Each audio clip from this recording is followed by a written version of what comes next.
ಈ ಸಿದ್ದರಾಮಯ್ಯನ ಮಗ ಭಾಳ, ಯಾಕಂದ್ರೆ ಆ್ಯಸ್ ಪರ್ಸ್ನಲಿ ಸಿದ್ದರಾಮಯ್ಯನವರಂಥ ಒಬ್ಬ ಸ್ವಚ್ಛ ದಕ್ಷ ಆಡಳಿತಗಾರರು ನಾವು ಮೊದಲಿಂದ ನೋಡ್ಕೋತಿದ್ವಿ. ಯಾಕಂದ್ರೆ ನಾವು ಜನತಾ ಪರಿವಾರ, ಅವರು ಜನತಾ ಪರಿವಾರ. ಒಬ್ಬ ಸ್ವಚ್ಛ ದಕ್ಷ ಆಡಳಿತಗಾರ ನೋಡ್ಕೊತ ಬಂದಿದ್ವಿ. ಬಟ್ ಎಲ್ಲೋ ಏನೋ ಒಂದು ಆಗಿ ಇವತ್ತು ಅವ್ರ ಮ್ಯಾಗೂ ಒಂದೇನೋ ಗೂಬೆ ಬಂದದ. ಅದು ಖರೆ ಸತ್ಯ ಅನ್ನೋದ್ರ ಬಗ್ಗೆ ಇನ್ನೂ ನಿರ್ಣಯ ಆಗಬೇಕು. ಅಷ್ಟೆಲ್ಲ ಮಾಡುವಷ್ಟರೊಳಗೆ JDSದಾಗೂ ನಾವಿದ್ದವರು. ಆಡ ಮುಟ್ಟದ ಗಿಡವಿಲ್ಲ, ಕತ್ತಿ ಸಹೋದರರು ಹೋಗದ ಪಕ್ಷವಿಲ್ಲ. ಹಂಗೆ ನಾವು ಎಲ್ಲ ಕಡೆ ಹೋಗಿ ಬಂದೆವು. ಆದರೆ ಏನಾಗೈತೆ ರೀ, ಈಗ ನೀವು ಕೇಳಿದಂಗೆ ಈಗಿನ ರಾಜಕಾರಣ ಹಿಂದಿನ ರಾಜಕಾರಣಕ್ಕೆ ನಾವು ತುಲನಾತ್ಮಕವಾಗಿ ವಿಚಾರ ಮಾಡಿ ನೋಡಿದಾಗ ನನ್ನ ಸಮಕಾಲೀನವರು ಎಲ್ಲ ನಮ್ಮ ಜೊತೆ ಅದಾರೆ. ಅದನ್ನು ಸ್ವಲ್ಪ ನಾವು ಹೊಂದಾಣಿಕೆ ಮಾಡಿ ನೋಡಿದಾಗ ಆವತ್ತು ರಾಜಕಾರಣದ ಒಂದು ವ್ಯಾಖ್ಯಾನನೇ ಬೇರೆ ಇತ್ತು, ಇವತ್ತಿನ ರಾಜಕಾರಣದ ಒಂದು ವ್ಯಾಖ್ಯಾನನೇ ಬೇರೆ ಅದ.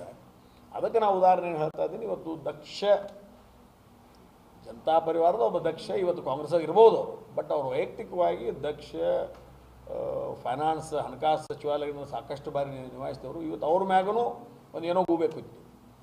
ಮಾಜಿ ಮುಖ್ಯಮಂತ್ರಿಗಳಾದ JDS ಕುಮಾರಸ್ವಾಮಿ ಅವರು ದಕ್ಷ ಎಲ್ಲನೂ ಹೋದ್ರು, ಬಟ್ ಅವ್ರ ಮ್ಯಾಗೂ ಎಲ್ಲಿಂದೋ ಬಂದು ಗೂಬೇಕು ಅಂತದ್ದು. ಈಗ ನಮ್ಮ ಪಕ್ಷದ ಹಿರಿಯ ಹೋರಾಟಗಾರರಾಗಿರ್ತಕ್ಕಂಥ ಯಡಿಯೂರಪ್ಪನವರು ಸ್ವಚ್ಛ ದಕ್ಷ ಸೈಕಲ್ ಮ್ಯಾಗ ತಿರುಗಾಡಿ ಪಕ್ಷ ಸಂಘಟಿಸಿ ಗ್ರಾಮ ಪಂಚಾಯತಿಂದ ಮುಖ್ಯಮಂತ್ರಿವರೆಗೆ ಒಂದು ಯಾತ್ರೆಯನ್ನು ಪೂರ್ಣ ಮಾಡಿದ್ರು. ಕರೆಗೆ ಅವ್ರಿಗೂ ಇವತ್ತು ಕಳಂಕವನ್ನು ಅಂಟಿಸುವಂಥ ಒಂದು ಪ್ರಯತ್ನವನ್ನು ಮಾಡಿ.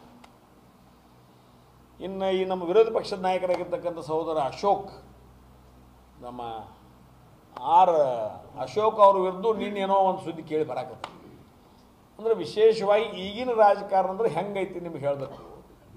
ಯಾರೂ ತಾವು ಬೆಳಿಬೇಕಂತ ಪ್ರಯತ್ನ ಮಾಡಕತ್ತಿಲ್ಲ. ಯಾರು ಬೆಳೆದಾರ ಅವ್ರನ್ನ ಕಟ್ ಮಾಡಿದ್ರೆ ವಿಷಯ ಮುಗೀತು. ಈಗ ಎರಡು ಗೆರೆ ಇರ್ತಾವೆ. ನಿಮ್ಮದು ಸ್ಪರ್ಧಾತ್ಮಕವಾಗಿರ್ತಕ್ಕಂಥ ರಾಜಕಾರಣ ಇದ್ರೆ ನೀವು ಬೆಳಕ್ಕೆ ಪ್ರಯತ್ನ ಮಾಡಿರಿ, ಇವನಕ್ಕಿಂತ ಹೆಚ್ಚು ನೀವು ಬೆಳಕ್ಕೆ ಪ್ರಯತ್ನ ಮಾಡಿರಿ. ಈಗ ಇಷ್ಟ ಇರ್ತೀರಿ, ಇಲ್ಲೇ ಇರೋದಪ್ಪ ನನಗೇನು ಬೆಳೋ ಪ್ರಯತ್ನ ಇಲ್ಲ, ಇದನ್ನ ಕಟ್ ಮಾಡಿಬಿಡಾಕತ್ತ. ಹಂಗೆ ಇವತ್ತು ಯಾರನ್ನೂ ಈ ರಾಜಕಾರಣ ಈಗಿನ ವ್ಯವಸ್ಥೆಯಲ್ಲಿ ಯಾವುದಾದ್ರೂ ಒಂದು ಸ್ಕ್ಯಾಂಡಲ್ನಲ್ಲಿ ಇವತ್ತು ಸಿಗಿಸುವಂಥ ಅಥವಾ ಸಿಗುವಂಥ ಅಥವಾ ರಾಜಕೀಯದಲ್ಲಿ ಇವತ್ತು ಸ್ವಾಭಾವಿಕವಾಗಿ ನಡೆದಿರ್ತಕ್ಕಂಥ ಸಂಗತಿಯನ್ನು ನೀವು ನೋಡಾಕತ್ತೀರಿ, ನಾವು ನೋಡಾಕತ್ತೀವಿ. ಮತ್ತು ಈಗ 10 ವರ್ಷದಾಗ ಭಾಳ ಆಯ್ತು, 10 ವರ್ಷದಾಗ ಭಾಳ ಆಯ್ತು. ಮತ್ತು ಯಾರೋ ಏನೇ ಹೇಳಿ, ಯಾವುದೇ ಪಕ್ಷದವ್ರು ಏನು ಹೇಳಿ, ಕಾಂಗ್ರೆಸ್ ಇರ್ಬೋದು, BJP ಇರ್ಬೋದು, JDS ಇರ್ಬೋದು, ಇನ್ನೊಂದಿರ್ಬೋದು, ಮತ್ತೊಂದಿರ್ಬೋದು, ಇವತ್ತು ಸಂಪೂರ್ಣವಾಗಿ ಜಾತಿಮಯವಾಗಿರ್ತಕ್ಕಂಥ ರಾಜಕಾರಣ ಇವತ್ತು ಬಂದದ. ಇವತ್ತು ಯಾವ ಪಕ್ಷ ತತ್ವ ಸಿದ್ಧಾಂತ ಯಾರೂ ನೋಡಕತ್ತಿಲ್ಲ. ಎಲ್ಲ ಪಕ್ಷಗಳು ನೋಡಿಬಿಟ್ಟು ಈ ಮಣ್ಣಿದ ಒಂದು ವ್ಯಾಖ್ಯಾನ ಮಾಡಿದರು. ನಮ್ಮ ನೀವು ತೆಗೆದ್ರೆ ನಿಮ್ಮನ್ನು ನಾವೆಲ್ಲ ತೆಗಿತು ಅಂದರು. ಅಂದ್ರೆ ಅದರ ಅರ್ಥ ಅವರು ಮಾಡಿದಾರೆ ಇವರು ಮಾಡಿದಾರೆ ಅಂದಂಗೆ ಆಯ್ತು. ನಮ್ಮ ವಿಷಯಗಳನ್ನು ನೀವು ಕೆಣಕಿದರೆ ನಿಮ್ಮ ವಿಷಯಗಳನ್ನು ನಾವು ಕೆಣಕುತ್ತೇವೆ. ಇಟ್ ಮೀನ್ಸ್ ಅವ್ರು ರೂಲಿಂಗ್ದಾಗಿದ್ದಾಗ ಅವ್ರು ಮಾಡಿದ್ದನ್ನು ಇವ್ರು ಒಪ್ಕೊಂಡಾರ.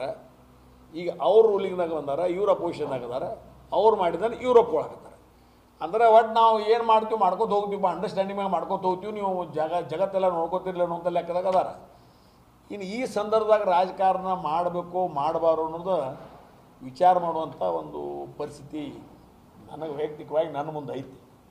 ಆದರೂ ಹಿರಿಯರ ಜೊತೆ ಇನ್ನೂ ಚರ್ಚೆ ಮಾಡಿ ಅದ್ರ ಬಗ್ಗೆ ತೀರ್ಮಾನ ತಾಲೂಕಿನ ಜನ, ಯಾಕಂದರೆ ಇದನ್ನೆಲ್ಲ ಇಷ್ಟೆಲ್ಲ ಇಷ್ಟು ದಿವಸ ನಾವೆಲ್ಲ ಅಣ್ಣ ತಮ್ಮ ಬೆಳಿಬೇಕಾದ್ರೆ ನನ್ನ ತಾಲೂಕಿನ ಜನ ಇವತ್ತು ಅದಕ್ಕೆಲ್ಲ ಕಾರಣೀಭೂತರು. ನಾವೆಲ್ಲ ಚರ್ಚೆ ಮಾಡೋದ್ರ ಮುಖಾಂತರ ಏನು ಮಾಡಬೇಕು, ಹೆಂಗೆ ಮಾಡಬೇಕು ಅದು ಮಾಡಿ ಹಿರಿಯರು ಇನ್ನೂ ಅದಾರ. ನಮ್ಮ ಎಲ್ಲ ಪಕ್ಷದಾಗ ನಮ್ಮ ಹಿರಿಯರು ಅದಾರ. ಅವ್ರನ್ನೂ ಕೇಳಿ ಸಲಹೆ ಸೂಚನೆ ಕೇಳಿ ಮುಂದೆ ಹೆಂಗೆ ಕತ್ತಿ ಕುಟುಂಬ ಹೆಂಗೆ ಯಾವ ರೀತಿ ಮುಂದುವರಿಬೇಕು ಅನ್ನೋದ್ರ ಬಗ್ಗೆ ನಿರ್ಣಯ ನಾವು ಮಾಡ್ತೀವಿ. ಮತ್ತು ಯಾವುದಕ್ಕೂ ಇವತ್ತು ಕತ್ತಿ ಕುಟುಂಬ ರಾಜಕಾರಣದಾಗಿದ್ರೂ ತಮ್ಮ ಸೇವೆಗೆ ಸದಾ ಬದ್ಧವಾಗೈತಿ.